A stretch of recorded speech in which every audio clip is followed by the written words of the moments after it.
Bonjour, bonsoir à tous. Cela dépend de l'heure auquel vous nous recevez. FIG Educational Media, votre chaîne et votre chaîne de l'excellence. Et nous sommes toujours là à se préoccuper pour vos questions, vos réponses et puis notre expertise sur le monde du voyage. Donc, désormais, l'information est que FIG Educational Media sera maintenant nommé FIG Travel Consulting. Donc, ça reste toujours FIG, mais sauf que ça sera maintenant Travel Consulting qui est euh, le nom de notre agence de voyage. Donc, nous sommes spécialisés dans l'assistance visa, accompagnement au niveau de la procédure d'immigration, conseil en immigration, élaboration des plans d'études et conseil dans plusieurs domaines au niveau de l'immigration. Vous voulez quitter votre pays, vous voulez sortir de votre pays pour immigrer dans un pays, immigrer en Europe, immigrer aux États-Unis, au Canada. Nous sommes là, FIG est là pour vous conseiller à faire les meilleurs choix possibles et les meilleurs conseils possibles. Ne soyez pas surpris en arrivant dans le pays où vous voulez ou bien en faisant votre demande et que vous obtenez un refus. Donc, ça sera une déception totale de votre côté. Donc, quand vous vous confiez à FIG, FIG est là pour vous conseiller, pour vous aider, pour vous accompagner, car FIG Travel Consulting, votre partenaire de confiance. Donc, c'est ça sur FIG Travel Consulting que je peux vous dire. Donc, ce soir, je fais cette vidéo ici s'agissant d'abord du visa travail temporaire pour les États-Unis, l'arrivée en mai 2024. Tu veux venir aux États-Unis, participer à un programme échange de culture via les travails d'été. Si tu es intéressé, contacte FIG Travel Consulting. Donc, n'hésite pas de nous contacter maintenant. Contacte FIG Travel Consulting afin que nous puissions débuter avec ton dossier. Les dossiers sont déjà ouverts et c'est le moment ici que nous commençons avec les dossiers. Donc, d'abord, qu'est-ce que le programme d'échange culturel? Vous savez, les États-Unis d'Amérique est un grand pays, ça existe même au Canada, ça existe même avec l'Europe, avec l'Australie également, avec le Mexique.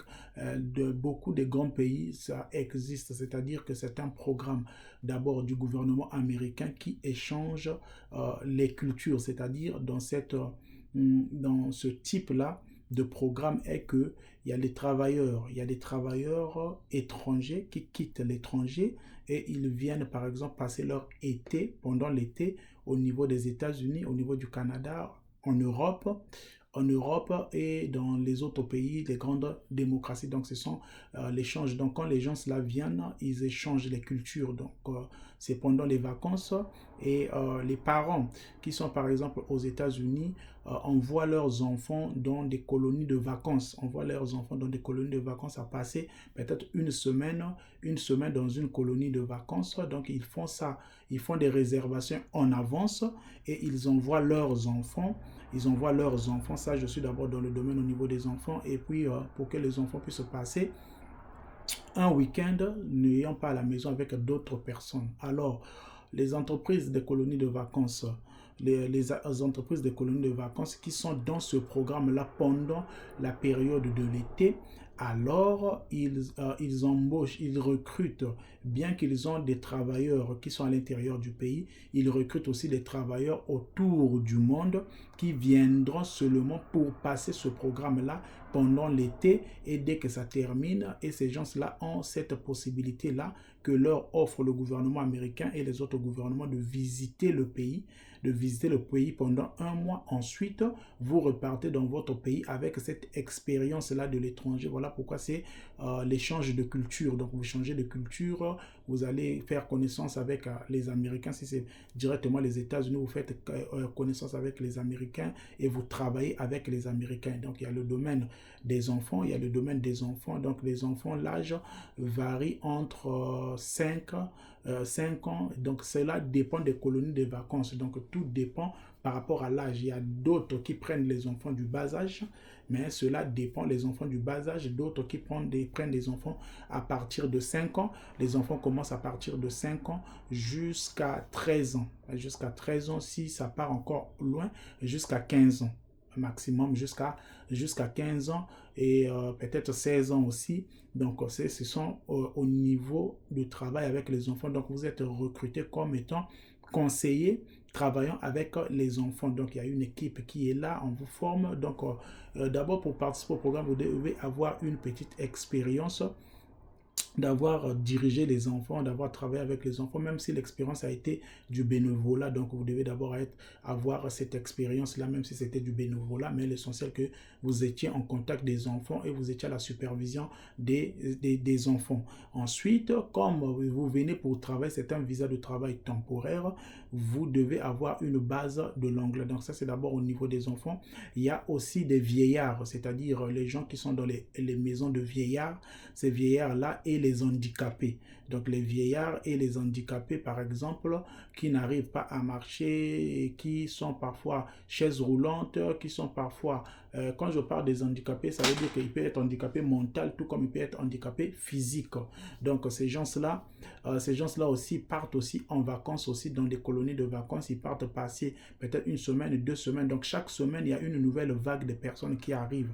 C'est-à-dire que les gens-là font la réservation en avance pendant peut-être en juin, pendant telle période, cette semaine je serai à telle colonie de vacances et l'autre semaine je serai à telle colonie de vacances, et ces programmes-là sont sponsorisés par le gouvernement américain et aussi par des autres organisations internationaux, donc des autres organisations qui existent dans le pays et dans les autres pays qui subventionnent ces trucs-là parce qu'ils ont des rémunérations, ils ont des bons, ils ont des nourritures qui sont données, ils ont des donneurs, c'est-à-dire que des donations, hein, les gens qui viennent pour leur faire des dons, ils ont des dons sur ces programmes-là parce que beaucoup d'autres enfants n'ont pas cette possibilité-là par rapport à là où ils vivent avec leurs parents, parfois d'avoir un bon repas, parfois d'avoir une bonne place où dormir avec là où c'est chaud.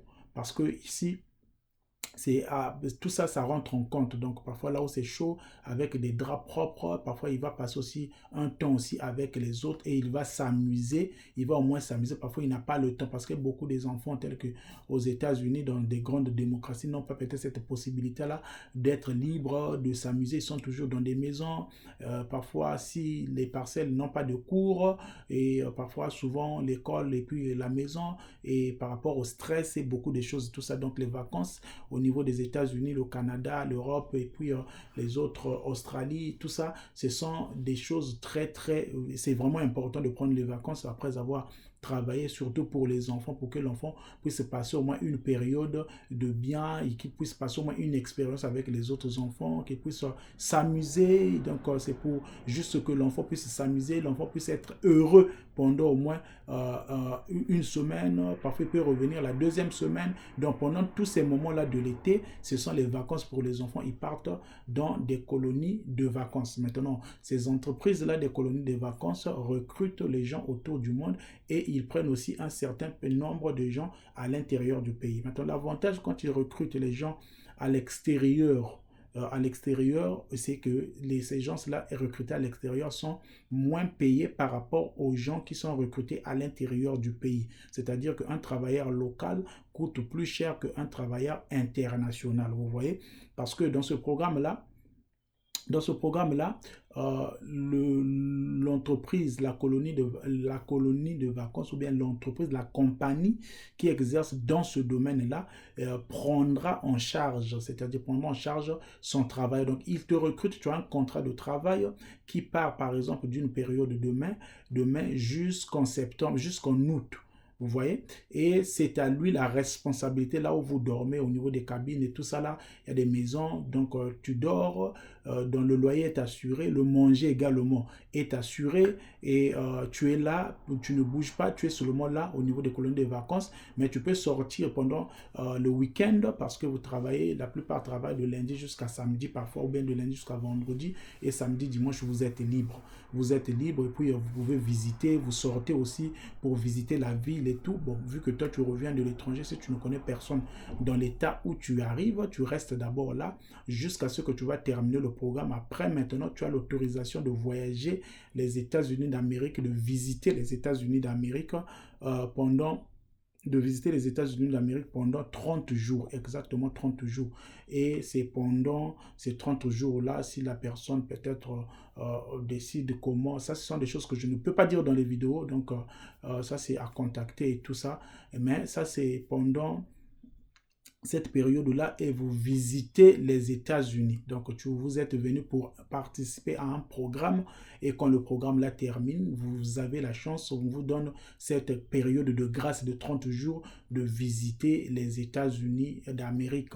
De visiter les États-Unis d'Amérique. Là, vous n'avez pas visité, vous allez voyager autour des États-Unis. Bon, déjà, en travaillant là, vous allez gagner un salaire. Donc, bon, c'est un argent de poche. On n'appelle pas ça vraiment salaire parce que le service que vous offrez, ce n'est pas le prix là qu'on paye aux États-Unis. Parce qu'aux États-Unis, on paye par semaine et vous valez plus mieux que ça. Donc, on peut vous payer. Cela dépend de la manière qu'ils vous ont recruté.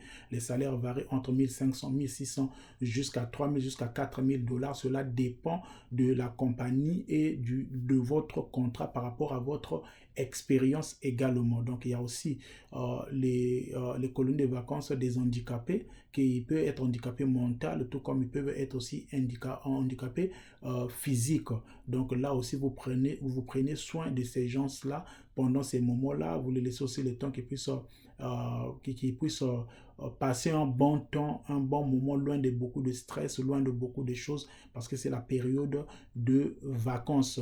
Donc il y a ça, il y a aussi les colonies de vacances des religieux. Par exemple, quand dans les colonies là, cela dépend aussi de ta religion aussi. Si tu es chrétien, la plupart partent dans des colonies de vacances des chrétiens. Donc cela dépend de ton profil, cela dépend de la manière que on va te recruter. Donc c'est ça sur le visa de travail temporaire pour le programme d'échange de culture.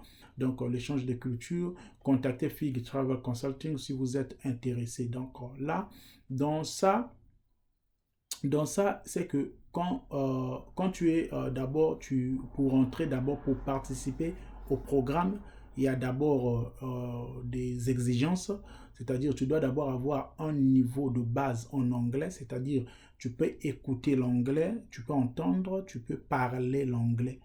Tu peux parler l'anglais, tu peux écouter et parler l'anglais. Donc ça, c'est le niveau au moins exigé.